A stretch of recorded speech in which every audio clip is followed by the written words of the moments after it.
Well, is it clear to everybody now? In an official statement, Russia's Putin said all of Ukraine is ours.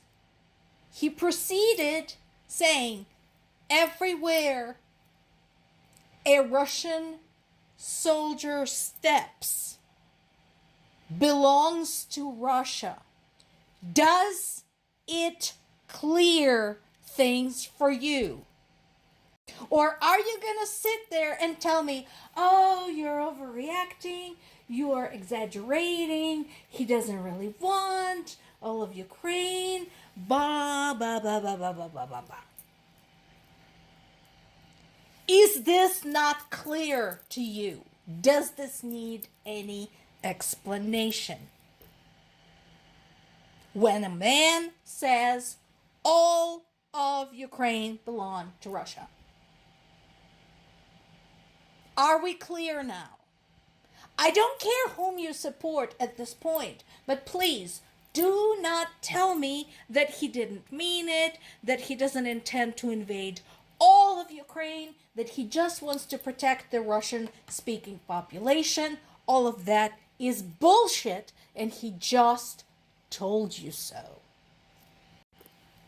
In light of that, yeah, Zelensky is absolutely right, because who the fuck knows what else is Putin gonna say belongs to Russia? Did you know, for example, that Russia has been building additional settlements and military bases along its borders with Finland, having already hacked off a piece of Finland in the last century? Did you know that? Are you okay with that?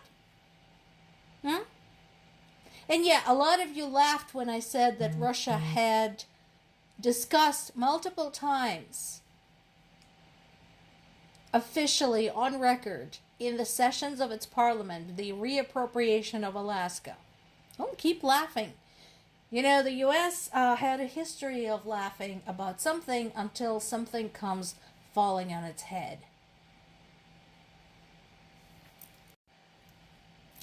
As of right now, and again, this can change, we have confirmed 28 people killed and 142 wounded in the attack on Kyiv. That does not include other attacks on other Ukrainian regions and cities. So, and besides, there's going to be more probably, because again, it was a big building. And there were additional buildings next to it that were also damaged. So the number probably will keep creeping up. And like I said, so this recent attack, the latest, included 440 drones and 32 missiles. And once again, my question to everybody is, what in God's name gave you the idea that this country that is doing this to its neighbor wants to negotiate? It does not want to negotiate. It wants to win.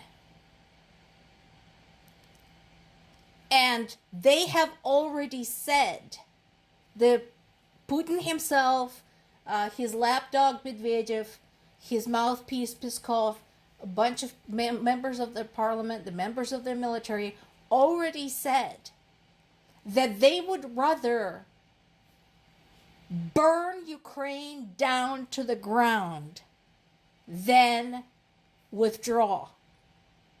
Is that not clear to anybody? Is that what Europe wants to have next door? A burned out Ukraine occupied by Russia. Is everybody okay with that? Because that is what Russia already said they want. Now, this is interesting. So this is on the Guardian website. This is where I really like Guardian. They're really good at summaries. So one of Putin's ministers said that Russia is on the verge of the recession. This is Maxim Reshetnikov, and he said that at the St. Petersburg Economic Forum. He said that his view of Russian economy was based on current business sentiment and indicators. My question to him, dude, you have a death wish? I'm not arguing. Russian economy is in a state of recession. But do you want to like accidentally fall out of the window or something? You don't say shit like that while you're still in Russia. You get out of Russia first and then you say it. After you have gone into the Interpol Witness Protection Program. Among concerns cited, there's the fact that basically every bit of capital is going toward the war. There's no other industries that are thriving. There's no other industries that have been developed. There's no other branches of art, science, literature, anything that are being looked at. Everything is about this war. Russia's central bank raised interest rates to 21% back in October.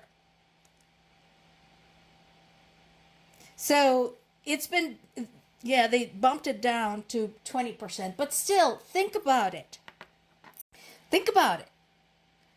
Right now, our central bank in the United States said it will maintain the federal funds rate at its current range of 4.25% to 4.5%.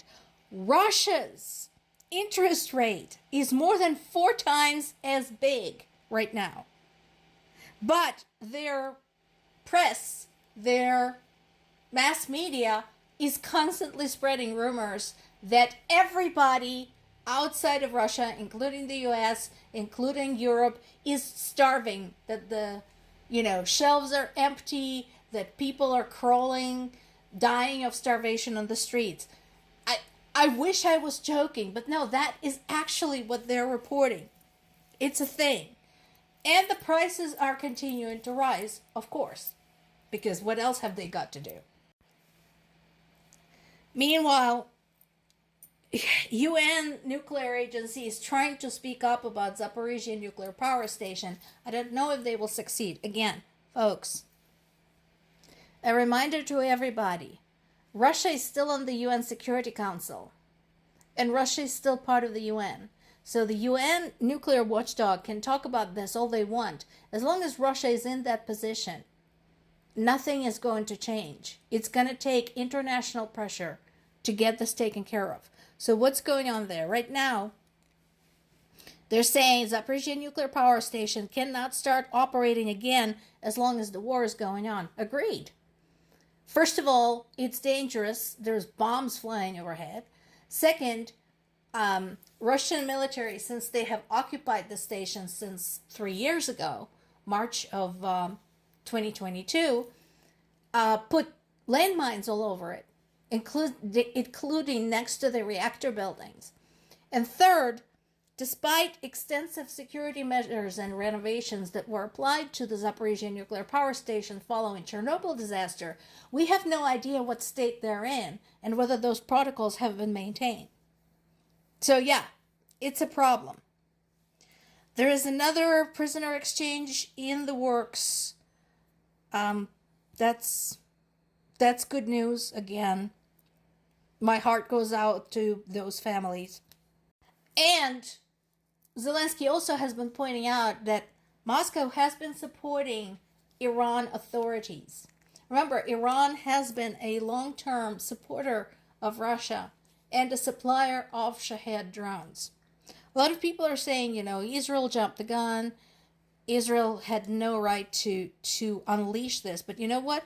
One of the people killed was the guy who was in charge of supplying Shahed drones to Russia, drones that were used to kill many Ukrainian civilians, and I am not crying for him. More to come.